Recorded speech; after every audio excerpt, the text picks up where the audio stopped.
fellas of YouTube, this is Robbie speaking, and before I get into this review video, I just want to point out real quick that I'm only going to show this photo and not other photos, if that makes sense. Like, for those of you who've seen my previous review videos, you know that, well, you see that I post photos of the other characters in a certain show, like, oh, in this scene, I talk about this character and I show that photo, and then the same thing happens in the next scene. But I kind of just want to just post one photo and then just talk about the series, because I've been really busy with work. And I know some of you guys might think I'm being lazy, but I really have been busy, and so I apologize about that. And another thing though, if you have not seen this season, if you have not completed it yet, you might want to, because we're going heavy into spoilers. So in season 2, it's pretty much still the same thing, where the batch take on more missions, though I feel like in this season it gets really repetitive, where they keep failing missions, like, oh, we're gonna go to this place, oh, we don't complete the mission, no money. The same thing happens, oh, we fail, no money. It's just the same thing over and over again, like the same outcome. And don't get me wrong though, like some of the missions that they go on are pretty cool, where in the first 2 episodes they went to Sereno, where they go into Dooku's lair.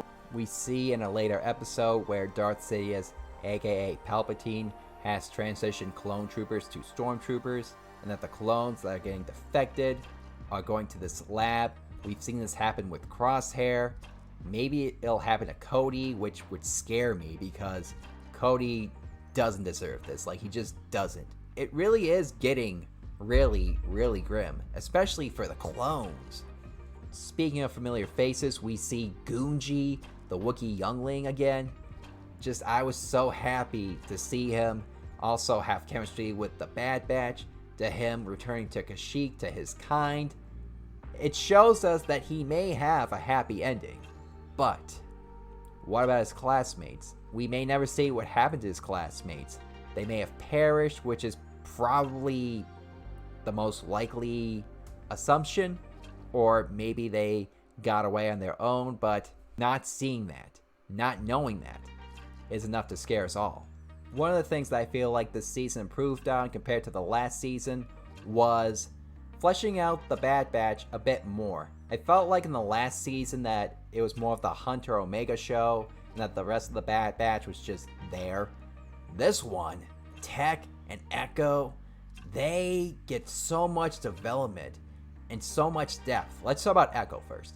Echo, we know the rest of the Bad Batch, they just want to live a normal, peaceful life. They're trying to find a place for Omega to grow up and to relax, whereas Echo's the only one who feels like fighting for his brothers, to stand up against the Empire, to stop the mistreatment of the clones, to fight for clone rights. And I thought maybe he was going to die later in that season. I thought maybe that was going to be the end for Echo. Luckily, I was wrong, but instead, Tech. Oh man, no. Is Tech really dead? Is he really dead? Because I'm really... Okay, before I talk about that whole stuff with Tech being dead, let's talk about, like, Tech as a character. Tech has always been that character where he doesn't show too much emotion, but in this season, oh my god. I loved it where, in that one episode where they got stranded on the planet, Tech and Omega have a conversation. Omega's like, why don't you miss Echo? Like, you should be devastated. You should be, like, mourning for him. And Tech finally does. Like, he finally says to Omega that he really misses Echo.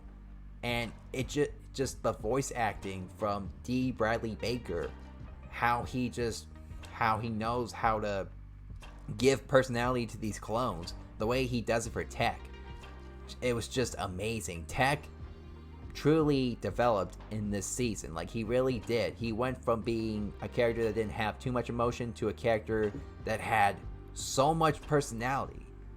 I also loved that one episode where he goes in that race and he's just winning. He's just doing so well. I enjoy that filler episode. If you're going to do a filler episode, that's the way to do it. But now let's talk about Tech's death. He makes the ultimate sacrifice. He lets himself fall to his death, as we saw and then later the batch escapes without him. So I asked before and I'm gonna ask again. Is he really dead? I mean, did Lucasfilm really have the guts to kill Tech? Because remember, in Star Wars Rebels, they killed Kanan. If they had the guts to kill Kanan, they have the guts to kill Tech.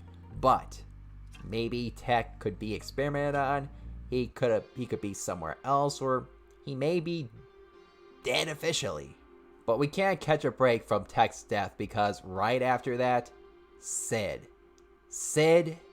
betrays the Bad Batch. She probably felt bad because she was looking down at the floor, just not proudly taking the money. Even though she took it, you can tell she might felt a little bit of shame, but still, that guy in that racing episode where he said, "Be careful with Sid. She will betray you." And yeah, he was right. The whole time he was right. I was afraid that he was right, but I didn't think she was gonna do it like that. I thought maybe she was gonna just betray them or something in a different way, but not where she turns them over to the Empire. Like, talk about a stab to the back. So we'll see what happens later in the next season with Sid. Like, maybe she'll be redeemed, or maybe she won't be. Like, and it gets even more sad when Omega gets taken by the Empire to the lab. The Bad Batch, they do not get her back, but maybe in the next season. Like, probably in the next season. But either way, it felt like the Empire Strikes Back, where Boba Fett takes Han Solo to Jabba the Hutt. Just, I felt like this is something that Lucasfilm never did in Star Wars Rebels. I mean, they've had its dark moments, like they've had its endings, but not like this where it leaves you at a cliffhanger. But it's also a hook, because you want to see the Bad Batch rescue Omega. You want to see where this whole cloning process takes us, because this is probably where they're gonna clone Emperor Palpatine, and which leads to the stuff where he comes back in The Rise of Skywalker, which I said it before, I hate The Rise of Skywalker, but I'm fine with this buildup. I mean, I think it makes sense. Like, I think it gives The Rise of Skywalker a bit more meaning. That doesn't mean it'll make The Rise of Skywalker a good movie. It never will. But again, I appreciate that buildup.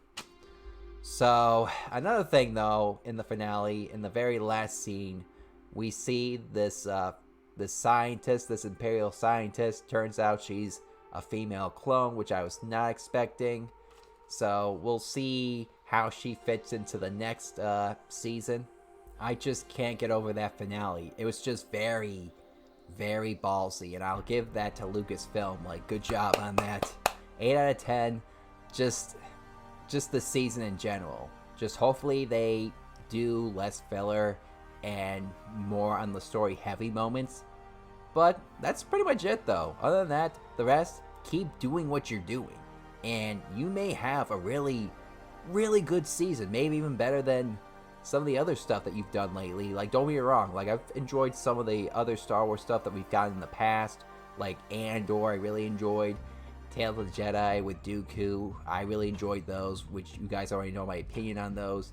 Mandalorian Season 3, I am enjoying, but I feel like it's lacking something that the other two seasons had. And the Kenobi show was good, but it could have done better. But hopefully we get better Star Wars stuff, and hopefully the Bad Batch Season 3 lives up to that. So I'm just gonna end it right here. What did you think of this season? Did you like it? Did you not? Thoughts down below. And if you are new to this channel, please make sure to hit that subscribe button down below. Just hit it. And that's all I have to say. I'm Rob A, and may the anime force be with you.